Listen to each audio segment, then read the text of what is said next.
नमस्कार दोस्तों, मैं हूं रोशन और आप देख रहे हैं जीके अफेयर्स यूट्यूब चैनल। दोस्तों, इस चैनल पे आपको प्रीवियस ईयर पेपर का डिस्कशन साथ ही साथ जीके की तैयारी करवाई जाती है। तो आप लोग जरूर इस चैनल को सब्सक्राइब करके बेल आइकन को प्रेस रखिए। दोस्तों, आज हम जीके जीएस की रामबाण का सीरीज, जो कि आपके परीक्षा के दृष्टिकोण से बहुत ही महत्वपूर्ण सीरीज है, इसमें आपको जनरल अवेयरनेस की और जनरल साइंस की पूरी तैयारी करवाई जाती है। तो उसका 20वां लेक्चर लेकर हम हाजिर हैं।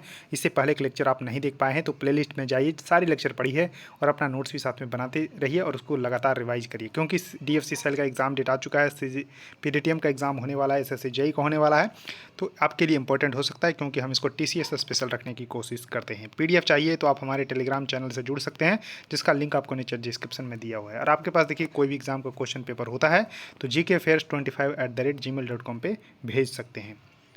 तो देखिए क्वेश्चन नंबर 286 है, जो कि देखिए इसरो असिस्टेंट यूडीसी 15 अक्टूबर 2017 को पेपर हुआ था। उसमें आया था कि पावर ऑफ अटॉर्नी क्या है, यानी कि मुख्तारनामा का संबंध किससे है। हिंदी में इसको मुख्तारनामा बोलते हैं और इंग्लिश में है पावर ऑफ अटॉर्नी। तो इसका संबंध जो है किससे है, तो आपको बताना है। तो दोस्तों, इसका संबंध है कि व्यक्ति के अधिकार से भी है, बैंक खाता संचालित करने का प्राधिकार उससे भी है, और एक उपकरण जिसके द्वारा एक व्यक्ति को दूसरे व्यक्ति के लिए कार्य करने का अधिकार भी दिया जाता है। तो करेक्ट उत्तर इसका डी सही होगा, यानी कि all of the above are correct. यानी कि power of attorney refers to the power of person and authority to operate a bank account and instrument by which a person is empowered to act for another person. तो all of the above are correct. तो correct उत्तर इसका D सही हो जाएगा। अब देखिए next question है कि संतोष ट्रॉफी का संबंध किससे है। तो देखिए एक बहुत बार एग्जाम में क्वेश्चन आए हैं, तो शायद मैंने भी एक दो बार रिपीट किया। तो संतोष ट्रॉफी जो यहाँ पर ट्रॉफी है वो आपको फुटबॉल से संबंधित टूर्नामेंट है। तो देखिए संतोष ट्रॉफी हो गया, डूरंड कप हो गया, ये आपको फुटबॉल से संबंधित है। उसके बाद आपको देखिए बैडमिंटन का है थॉमस कप, उबेर कप, इस तरह से आपको ध्यान रखना है। क्रिकेट का आपको Irani trophy, Ranji trophy, Deodhar trophy, Syed Mushtaq Ali trophy, तो इस तरह से आपको जरूर ध्यान रख लेना है। और देखिए टेनिस का एक डेविस कप जो है बहुत ही फेमस है, इसको भी जरूर ध्यान रखिएगा। उसके देखिए नेक्स्ट क्वेश्चन आपके सामने है कि संविधान का निम्नलिखित में से कौन सा अनुच्छेद मौलिक कर्तव्यों से संबंधित है। तो देखिए एग्जामिनर का फेवरेट क्वेश्चन होता है मौलिक कर्तव्य, यानी कि फंडामेंटल ड्यूटीज़। तो आपको इसके बारे में थोड़ा सा डिटेल से बताता हूँ। देखिए जब भारतीय संविधान बना था, यानी कि संविधान सभा के द्वारा जब भारतीय संविधान बनाए गए थे, तो उस समय सिर्फ और सिर्फ हम लोगों को, यानी कि जो पीपल था, यानी कि व्यक्तियों था, उसको सिर्फ और सिर्फ अधिकार दिया गया था। तो इसलिए आपने पढ़ा होगा। और कुछ राज्य की जिम्मेदारियां भी दी गई थी, जिसको राज्य के नीति निर्देशक तत्व भी बोलते हैं, लेकिन व्यक्तियों को कोई भी कर्तव्य नहीं दिया गया था। तो इस तरह से आपको ध्यान रखना है कि अनुच्छेद 12 से 35 तक आप भाग 3 में देखते होंगे, तो ये फंडामेंटल राइट है, यानी कि मौलिक अधिकार है। अनुच्छेद 56 से 51 तक जो है DPSP, directive principle of state policy, जो कि राज्य के नीति निर्देशक तत्व हैं। तो राज्य को यहाँ पर जो है इसको इम्प्लीमेंट करने की जिम्मेदारी दी गई है, और इस तरह से व्यक्तियों का अधिकार से संबंधित है। तो आप ये भाग 4 में है, तो इसको ध्यान रखिएगा। अब देखिए जो मौलिक अधिकार है वो अमेरिका के संविधान से लिया गया है, जो डीपीएसपी है वो उसको लिया गया आयरलैंड के संविधान से। तो कहीं आपने जो है अभी मौलिक कर्तव्य के बारे में नहीं सुना। तो एक जो है आपको समय आता है जब भारत में इमरजेंसी चल रहा था, इंदिरा गांधी की सरकार थी उस समय, इमरजेंसी जब लगाई थी, तो 1975 से लेके 1977 तक जो है इमरजेंसी का था। तो 1976 में 42वां संविधान संशोधन लाया गया, जिसको मिनी संविधान के नाम से भी जानते हैं, क्योंकि बहुत सारे इसमें परिवर्तन किए गए। तो इसी समय जो है आपको ध्यान रखना है कि मौलिक कर्तव्य जो है जोड़ने का प्रावधान जो है था स्वर्ण सिंह समिति के अनुशंसा के आधार पे। तो मौलिक कर्तव्य यहाँ पर 42वां संविधान संशोधन 1976 के अनुसार 10 मौलिक कर्तव्य जोड़े गए थे। तो शुरुआत में 10 मौलिक कर्तव्य थे, फिर हुआ 86 यानी कि 86वां संविधान संशोधन 2002 में। 2002 में यहाँ पर 86वां संविधान संशोधन हुआ, जिसमें 6 से 14 आयु वर्ष के बच्चों के लिए को यहाँ पर माता पिता के द्वारा जो है पढ़ाने का यहाँ पर कर्तव्य दिया गया। तो इस तरह से आपको 11 जो है इसमें एक और ऐड कर दिया गया, तो 11 मौलिक कर्तव्य जोड़े गए, जो कि यहाँ पर लिया गया यूएसएसआर के संविधान से। तो इस तरह से उसको रखा कहाँ गया, तो भाग 4A में, ध्यान रखिएगा भाग 4A में रखा गया। और देखिए 51 तक तो डीपीएसपी था, तो 51A में इसको जो है जोड़ दिया गया। तो अनुच्छेद 51A में यहाँ पर जो है ध्यान रखिएगा कि फंडामेंटल ड्यूटीज़ को रखा गया। करेक्ट उत्तर इसका बी सही होगा, अनुच्छेद 51A। तो इस तरह से आपको ध्यान रख लीजिएगा। अब देखिए नेक्स्ट क्वेश्चन है कि राज्यसभा के सदस्यों का चुनाव किसके द्वारा किया जाता है। तो देखिए राज्यसभा, तो राज्यसभा को यहाँ पर जो है बोला जाता है, तो इसको यानी कि अपर हाउस इसको बोला जाता है, ध्यान रखिएगा। तो राज्यसभा के सदस्यों का जो चुनाव करते हैं वो चुनाव करते हैं विधानसभा के निर्वाचित सदस्य। तो करेक्ट उत्तर इसका सी सही होगा, यानी कि elected member of the legislative assembly. तो इसको ध्यान रखिएगा, निर्वाचित सदस्य करते हैं, यहाँ पर जो है नॉमिनेटेड मेंबर जो है नहीं करते हैं। उसके बाद देखिए नेक्स्ट क्वेश्चन है कि भारत के राष्ट्रपति पर महाभियोग चलाया जा सकता है। तो देखिए जो भारत के राष्ट्रपति होते हैं वो उन पे जो है महाभियोग के द्वारा जो है उनको हटाया जा सकता है, लेकिन उसके लिए उन्हें 14 दिन जो है पहले जो है लिखित नोटिस देना पड़ता है, लिखित सूचना उनको देना पड़ता है कि आप पे महाभियोग चलाया जाएगा। और देखिए जिस भी सदन में चलाया जाएगा, मैंने क्या बोला, जिस भी सदन में चलाया जाएगा तो उनके 1/4 सदस्यों का हस्ताक्षर उस पर होना जरूरी है। जैसे ही इस तरह से आपको ध्यान रख लेना है कि 1/4 जो सदस्य होंगे उनके जो है हस्ताक्षर यानी कि उस पर साइन होने चाहिए, तभी जो है उस पर जो है महाभियोग की प्रक्रिया चलाई जा सकती है। तो देखिए संसद के कोई भी सदन, चाहे वो राज्यसभा हो चाहे लोकसभा हो, उसमें जो है राष्ट्रपति के महाभियोग जो है चलाया जा सकता है। तो करेक्ट उत्तर इसका ए होगा, यानी कि either house of the parliament. और ध्यान रखिएगा, अब देखिए इनसे रिलेटेड कुछ अनुच्छेद हैं राष्ट्रपति का। तो अनुच्छेद 61 जो है आपको जरूर ध्यान रखना है कि राष्ट्रपति के विरुद्ध महाभियोग की जो प्रक्रिया है वो अनुच्छेद 61 में ऐसा जिक्र किया गया है। लेकिन भारत के राष्ट्रपति होंगे वो अनुच्छेद 52 कहता है। राष्ट्रपति की कार्यकारी शक्ति क्या होगी, अनुच्छेद 53 बोलता है। राष्ट्रपति के चुनाव के बारे में अनुच्छेद 54 है। राष्ट्रपति के चुनाव का तरीका जो कि एकल संक्रमणीय मत होगा वो अनुच्छेद 55 बोलता है। राष्ट्रपति का कार्यकाल क्या होगा, अनुच्छेद 56 बोलता है। राष्ट्रपति पुनर्निर्वाचित होने की योग्यता रखते हैं, अनुच्छेद 57। राष्ट्रपति का चुनाव लड़ने की योग्यता क्या होगी, 58 आर्टिकल बोलता है। 59 नंबर अनुच्छेद बोलता है राष्ट्रपति पद के लिए शर्तें क्या होगी।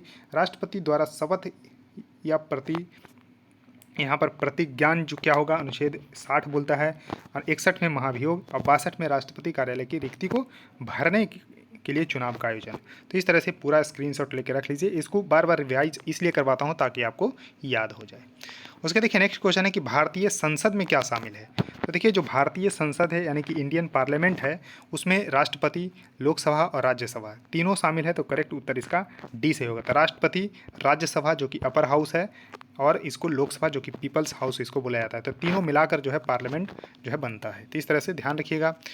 अब देखिए नेक्स्ट क्वेश्चन है कि पुलित्जर पुरस्कार किस क्षेत्र में उत्कृष्ट कार्य के लिए दिया जाता है। तो सबसे पहले ध्यान रखिएगा, उत्कृष्ट कार्य के लिए दिया जाता है। पुलित्जर पुरस्कार किस क्षेत्र में दिया जाता है, तो साहित्य एवं पत्रकारिता। तो साहित्य एवं पत्रकारिता के क्षेत्र में पुलित्जर पुरस्कार दिया जाता है। अब देखिए एक कहाँ से दिया जाता है, तो दोस्तों ये अमेरिका से दिया जाता है, यानी कि अमेरिका के द्वारा दिया जाता है। अब देखिए एक कब से दिया जा रहा है, तो 1917 से। तो देख सकते हैं 100 साल से ऊपर से पुरस्कार दिया जा रहा है। तो अमेरिका के द्वारा दिया जाता है साहित्य एवं पत्रकारिता के क्षेत्र में, और पुलित्जर पुरस्कार इसका नाम है। तो इसको जरूर ध्यान रखिएगा। उसका देखिए नेक्स्ट क्वेश्चन आपके सामने है कि भूकंप की तीव्रता किस में मापी जाती है। तो जो भूकंप की तीव्रता होती है वो रिक्टर पैमाने पर मापी जाती है। तो ध्यान रखिएगा, रिक्टर पैमाने पर जो है यहाँ पर भूकंप की तीव्रता मापी जाती है। तो इसको जरूर ध्यान रखिएगा कि भूकंप की तीव्रता जो है रिक्टर पैमाने पर मापा जाता है। करेक्ट उत्तर इसका बी होगा। उसका देखिए प्रेशर कुकर में चावल को तेज़ी से पकाता है, यानी कि प्रेशर कुकर में जो चावल होते हैं जल्दी से बन जाते हैं। तो ऐसा किस लिए होता है, तो क्योंकि हाई प्रेशर जो है बॉइलिंग पॉइंट को बढ़ा देता है, यानी कि उच्च दबाव जो है पानी का क्वथनांक बढ़ा देता है। इस वजह से क्या होता है, चावल जल्दी से पक जाता है। तो इसका करेक्ट उत्तर डी होगा। उच्च दबाव पानी के क्वथनांक को बढ़ा देता है। It means high pressure is the boiling point of the water. Boiling point of water कितना होता है, तो 100 डिग्री सेंटीग्रेड। ध्यान रखिएगा, सेंटीग्रेड में 100 डिग्री सेंटीग्रेड होता है बॉइलिंग पॉइंट ऑफ वाटर। अब नेक्स्ट क्वेश्चन आपके सामने है कि पृथ्वी के चारों ओर अंतरिक्ष में परिक्रमा कर रहे उपग्रह में रखी गई वस्तु का भार होता है। तो देखिए पृथ्वी के चारों ओर अंतरिक्ष में जो परिक्रमा कर रहे हैं उपग्रह, उसमें अगर किसी वस्तु को रख देंगे तो उसका भार जो होगा वो 0 तक घटाया जा सकता है, यानी कि उसके भार को हम 0 कर सकते हैं। तो करेक्ट उत्तर इसका ए सही होगा। इसको जरूर ध्यान रखिएगा। उसके बाद देखिए नेक्स्ट क्वेश्चन है कि गंधार कला भारतीय शैली के साथ किसका संयोजन है। तो देखिए गंधार आर्ट फॉर्म है वो भारतीय शैली यानी कि इंडियन जो स्टाइल है और यहाँ पर ग्रीक स्टाइल, दोनों का यहाँ पर मिक्सचर है। तो ध्यान रखिएगा, जो गंधार आर्ट है वो इंडियन शैली प्लस जो है ग्रीक शैली का यहाँ पर मिक्सचर है। तो इसको जरूर ध्यान रखिएगा। तो करेक्ट उत्तर इसका डी सही होगा। डी इज़ द करेक्ट उत्तर। अब देखिए नेक्स्ट क्वेश्चन आपके सामने है कि ए वाइट पेपर इज, तो देखिए श्वेत पत्र क्या है। तो देखिए श्वेत पत्र जो है वो क्या है कि दक्षिण अफ्रीका का 1885 का एक अधिनियम जिसके कारण रंग भेद की स्थापना हुई। तो देखिए सिर्फ इंडिया में ही नहीं बल्कि साउथ अफ्रीका में तो लेट जो है यहाँ पर 90s के दौर में जो है यहाँ पर रंग भेद की यहाँ पर नीतियाँ जो है पनपी थी, तो इसको ध्यान रखिएगा। तो ये शुरुआती दौर से चला आ रहा है। तो भारत के साथ साथ जो यानी कि औपनिवेशिक देश था उसमें इस तरह के जुल्म होते थे कि वाइट के लिए अलग व्यवस्था थी, यानी कि काले गोरे का भेद होता था। तो अफ्रीका में यहाँ पर 1885 में एक अधिनियम लाया गया था जिसके कारण रंग भेद की स्थापना हुई थी। तो ध्यान रखिएगा। और यहाँ पर जो है नेल्सन मंडेला जो है इसके लीडर माने जाते हैं और उन्होंने जो है अश्वेत जो है राष्ट्रपति बनने का गौरव जो है अफ्रीका के प्राप्त किए थे, दक्षिण अफ्रीका के। तो इस तरह से दक्षिण अफ्रीका का 1885 का एक अधिनियम जिसके कारण रंग भेद की स्थापना हुई वही था एक श्वेत पत्र। तो करेक्ट उत्तर इसका बी होगा, दक्षिण अफ्रीका का 1885 का एक अधिनियम जिसके कारण रंग भेद की स्थापना हुई। उसका देखिए नेक्स्ट क्वेश्चन है कि निम्नलिखित में से ब्रिक्स से संबंधित 5 देश कौन हैं। तो देखिए ब्रिक्स का जो एक्रोनम्स है कई बार एग्जाम में पूछे जाते हैं। तो देखिए BRICS, तो बी से हो गया ब्राज़ील, उसके बाद R से रसिया, I से इंडिया, C से चाइना और S से साउथ अफ्रीका। तो करेक्ट उत्तर इसका C सही होगा। तो C इसका ध्यान रखिएगा, C is the correct Uttar for this question. अब देखिए यहाँ पर इसकी जो है संकल्पना यानी कि मूल संक्षिप्त रूप पहले था BRIC, सिर्फ इतना यहाँ पर एक ध्यान रखिएगा कि अर्थशास्त्री थे गोल्डमैन सैक्स के जिम ओ नील, यानी कि जो अर्थशास्त्री थे वो थे जिम ओ नील। ध्यान रखिएगा, इनका नाम जरूर ध्यान रखिएगा कि जिम ओ नील जो कि गोल्डमैन सैक्स के यहाँ पर मुख्य अर्थशास्त्री थे। तो इनके द्वारा एक कॉन्सेप्ट दिया गया था कि जो बढ़ती अर्थव्यवस्था होगा उनका वर्णन किया गया था और बोला गया था कि 2050 तक जो है वैश्विक अर्थव्यवस्था पर सामूहिक रूप से हावी हो जाएंगे। तो ध्यान रखिएगा उन्होंने दिया था BRIC, यानी कि 4 कंट्री का ही नाम उन्होंने दिया था जो उन्होंने बोला था कि 2050 तक यही जो है कंट्री जो है रूल करेंगे ऑल ओवर द वर्ल्ड। ध्यान रखिएगा गोल्डमैन सैक्स के जो है ये मुख्य अर्थशास्त्री थे जिम ओनील। और देखिए एक कॉन्सेप्ट 2001 में ही दिए थे, ध्यान रखिएगा 2001 में दिए थे। तो इस तरह से ब्रिक्स का फॉर्मेशन जाकर यहाँ पर हुआ 2006 में। ध्यान रखिएगा ब्रिक्स का फॉर्मेशन 2001 में नहीं बल्कि 2006 में हुआ। 2006 में ब्रिक्स का फॉर्मेशन हुआ। और देखिए इसके पहले सम्मेलन हुआ 2009 में। ध्यान रखिएगा 2009 में इसके पहले सम्मेलन कहाँ पर हुआ, यानी कि फर्स्ट समिट हुआ रूस में। तो ध्यान रखिएगा फर्स्ट समिट ब्राज़ील में ना होकर बल्कि रूस में हुआ। दूसरा सम्मेलन हुआ कहाँ, तो ब्राज़ील में 2010 में। तो 2010 में यहाँ पर ब्राज़ील में दूसरा सम्मेलन हुआ और देखिए दूसरे सम्मेलन में ही यहाँ पर एस को जोड़ दिया गया। तो इस तरह से BRIC और S जुड़ गया तो 2010 में ही जुड़ गया। तो ध्यान रखिएगा जो कि ब्राज़ील में सबमिट हो रहा था। तो इतना आपको जरूर ध्यान रख लेना। और देखिए जो ब्रिक्स है वो पूरी जो पृथ्वी का 26.7% लैंड है, तो 26.7% भूमि पर यहाँ पर वास करता है। और यहाँ पर इसकी पॉपुलेशंस कितना है, तो 41.5%, 41.5% जो है पॉपुलेशंस पूरी दुनिया में ब्रिक्स देशों का है। तो इस तरह से आप देख सकते हैं कि भविष्य में जो है वर्चस्व इन्हीं का होने वाला है। अब देखिए 2021 में जो ब्रिक्स का सम्मेलन 13वां हुआ था, 13वां ब्रिक्स सम्मेलन का हुआ था वो इंडिया में हुआ था। 2022 में 14वां हुआ चाइना में और 2023 में 15वां ब्रिक्स सम्मेलन अगस्त में ही होने वाला है ब्राज़ील में। तो इस तरह से आपको जरूर ब्राज़ील में ना, साउथ अफ्रीका में होने वाला है। तो इस तरह से आपको ध्यान रखना है कि साउथ अफ्रीका में 15वां जो है ब्रिक्स समिट अगस्त 2023 में साउथ अफ्रीका में होने वाला है, दक्षिण अफ्रीका में। तो इस तरह से जरूर ध्यान रखिएगा। उसका देखिए नेक्स्ट क्वेश्चन आपके सामने है कि काकरापार जो परमाणु ऊर्जा स्टेशन है वो किस राज्य में स्थित है। तो देखिए काकरापार जो परमाणु ऊर्जा स्टेशन है वो गुजरात में स्थित है। तो ध्यान रखिएगा गुजरात में सूरत में स्थित है।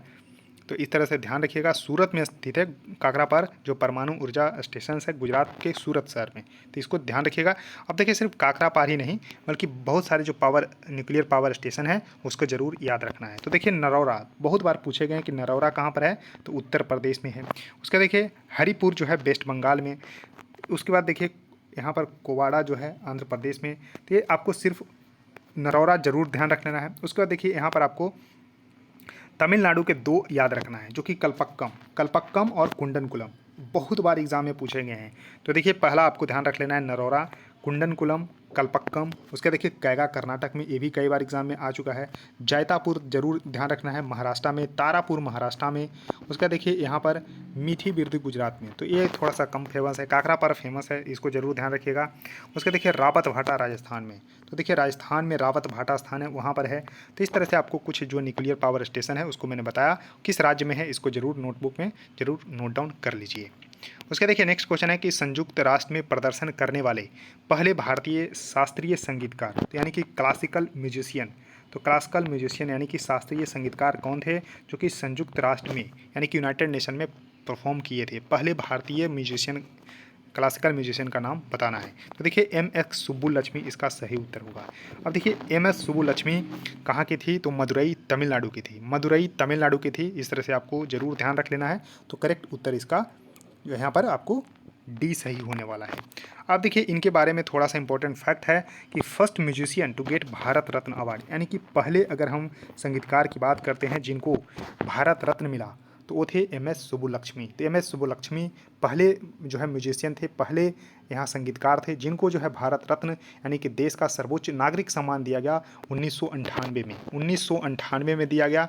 अब बोलिएगा कि क्या लता मंगेशकर को भारत रत्न अवार्ड नहीं दिया गया? जी हाँ, दिया गया था, लेकिन 2001 में। तो लता मंगेशकर जी को 2001 में दिया गया, जबकि उनसे पहले एम.एस. सुब्बुलक्ष्मी को 1998 में दिया गया था। अब देखिए संयुक्त राष्ट्र में इन्होंने परफॉर्म कब किया था, ये भी क्वेश्चन को पूछा गया है। तो 1966 में ही परफॉर्म की थी, 1966 में ही परफॉर्म की थी। अब देखिए फर्स्ट म्यूजिशियन तो क्वेश्चन पूछा जाता है तो एम.एस. सुब्बुलक्ष्मी थी। फर्स्ट अगर हम स्पोर्ट्स पर्सन बोलते हैं जिनको भारत रत्न मिला वो थे सचिन तेंदुलकर, 2014 में उनको मिला था। तो इस तरह से आपको जरूर ध्यान रख लेना है। तो दोस्तों इस वीडियो में इतना ही। आई होप आपको ये सीरीज बिल्कुल पसंद आ रही होगी, तो जरूर देखिए, लाइक कर दीजिएगा, वीडियो को जितना शेयर कर सकते हैं कर दीजिएगा, और चैनल को सब्सक्राइब करके बेल आइकन को प्रेस कर लीजिएगा। सो थैंक यू दोस्तों, इस वीडियो में इतना ही। धन्यवाद।